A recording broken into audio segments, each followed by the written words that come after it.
यी शब्दहरू मेरा होइनन् सभामुख महोदय, यो त यही सम्मानित सदनमा 2080 चैत 3 गते मङ्गलबारका दिन प्रतिपक्षी दलको नेताको हैसियतले वर्तमान गृहमन्त्रीज्यूले व्यक्त गर्नुभएको नैतिकताको मापदण्ड हो। सभामुख महोदय, आज यहाँ उहाँले कोरेको त्यही लक्ष्मण रेखा, उहाँले स्थापित गरेको त्यही नैतिक धरातलमाथि गम्भीर प्रश्न खडा भएको छ। आज प्रश्न स्वयं गृहमन्त्रीज्यूमाथि उठेको छ कि उहाँले त्यति बेला प्रतिपादन गर्नुभएको सिद्धान्त आज उहाँलाई लागू हुन्छ कि हुँदैन, किनकि उहाँको गृह प्रशासनको नाकमुनि त्रिभुवन अन्तर्राष्ट्रिय विमानस्थलमा भिजिट भिजाको नाममा निर्दोष नेपाली युवाहरूलाई लुटेर करोडौँको अवैध असुलीको र्याकेट चलिरहेको छ। अझै डरलाग्दो कुरा त के छ भने विभिन्न सञ्चार माध्यमहरूले गृहमन्त्रीज्यूकै सचिवालयको प्रत्यक्ष संलग्नता रहेको समाचार लगातार प्रकाशित गरिरहेका छन्। समाचारमा आएको तथ्याङ्क मान्ने हो भने पछिल्लो 8 महिनामा मात्रै धन्दै 4 अरबभन्दा बढीको लुट भएको छ। यत्रो ठुलो खेल कुनै राजनीतिक संरक्षण बिना सम्भव छ कि छैन? गृहमन्त्रीजीले पठाउनु भएको सहसचिव विवादित पृष्ठभूमिको हुनुहुँदो रहेछ, तर किन उहाँलाई अध्यागमनमा पठाइयो? के गृहमन्त्रीज्यूले थाहा नपाएर, स्वच्छ भएर, सक्षम भएर भनेर पठाउनु भयो कि यो उहाँको पनि स्वार्थ जोडिएको विषय हो? यसमा अनुसन्धान हुनुपर्छ। यसमा एक व्यक्ति मात्रै होइन सम्माननीय सभामुख महोदय, माननीय गृहमन्त्रीज्यूकै सचिवालयमा रहेका कर्मचारीहरू पनि यही पृष्ठभूमिमा जोडिएको देखिन्छ। साथसाथै अख्तियारले छापा मार्न एक दिन अगाडि विवादित सहसचिवलाई सरुवा गरेको देखिन्छ। कानुनका पृष्ठभूमि भएका मन्त्रीज्यूलाई थाहा छ यदि कुनै निकायले प्रमाण जुटाउँदैछ भने प्रमाण जुटाउन दिने कि प्रमाण नष्ट गर्नको लागि उसलाई सरुवा गरिदिने। अब अनुसन्धान कर्मचारी माथि मात्रै होइन, गृहमन्त्रीमाथि पनि हुनुहुन्छ। यसमा प्राविधिक अनुसन्धान हुनुपर्छ, मोबाइलहरूमा र ल्यापटपहरूको परीक्षण हुनुपर्छ, तर त्यो परीक्षण गर्ने निकाय प्रहरीका मार्फतको विधि विज्ञान प्रयोगशाला हो। तर अहिलेको परिवेशमा के स्वच्छ अनुसन्धान होला, रोज स्वच्छ रिपोर्ट आउला त? हामीलाई प्रशस्त आशंकाहरू छन्। माननीय गृहमन्त्रीजीको नेतृत्वमा यसभन्दा अगाडिका सरकारले अनुसन्धान गरी उच्च राजनैतिक तहको संलग्नता रहेको भनेको भुटानी शरणार्थीको काण्ड दबाइएको छ।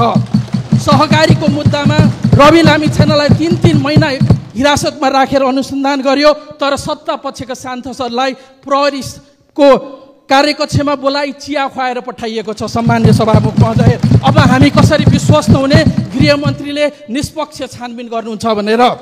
यो कुनै एक कर्मचारीले नागरिकता बनाउन गएको बेला नागरिकसँग घुस मागेको विषय होइन। यो त म्यान पावरदेखि एयरलाइनसम्म, कर्मचारीदेखि मन्त्रीज्यूसम्मको सचिवालय जोडिएको छ। प्रश्न मन्त्रीज्यूमाथि उठेको छ, अनुसन्धान हुनुपर्छ, राजीनामा आउनुपर्छ। तर हामी राजीनामा मात्रै माग्दै छैनौँ, सङ्गठित ढङ्गले गरिएको यो भ्रष्टाचारको निष्पक्ष अनुसन्धान हुनुपर्छ। सङ्गठित अपराध र सम्पत्ति शुद्धिकरणसँग जोडिएर हेर्ने गरी छानबिन गर्न एक उच्च स्तरीय छानबिन आयोग नबनेसम्म संसद चल्न सक्दैन।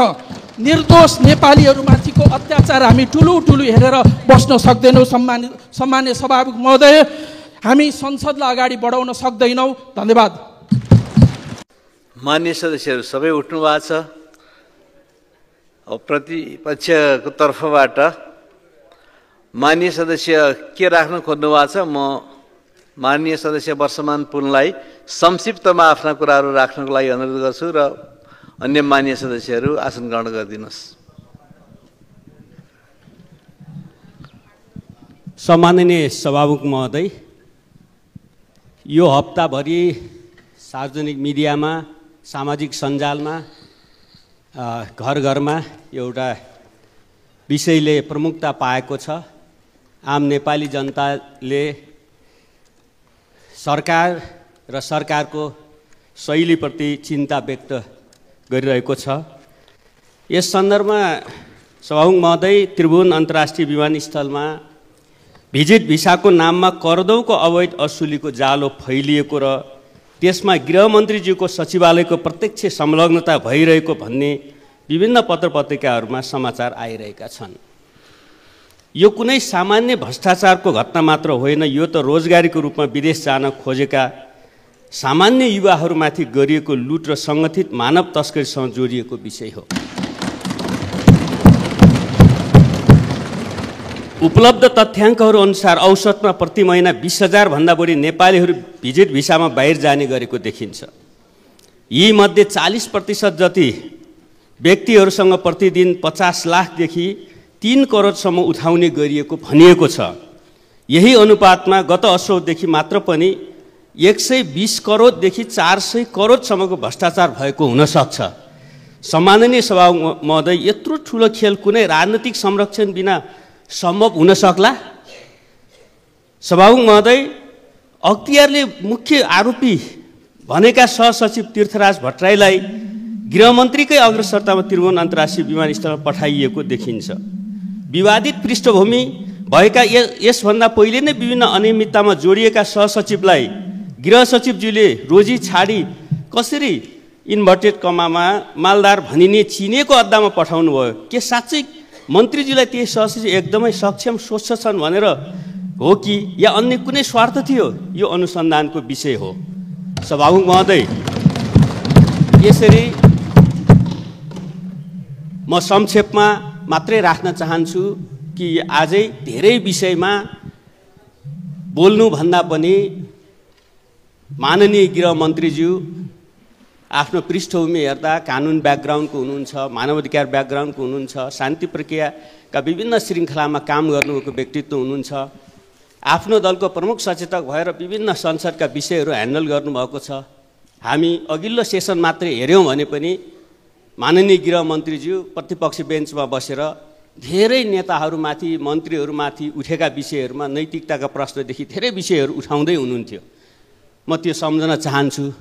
त्यसो गर्दा हामी प्रमुख प्रतिपक्षी दल लगायत प्रतिपक्षीहरूको तर्फबाट यो सन्दर्भमा स्वयं गृहमन्त्रीज्यूले नै सरुवा गरेको व्यक्ति कार्यालय प्रमुख रहेका छन्।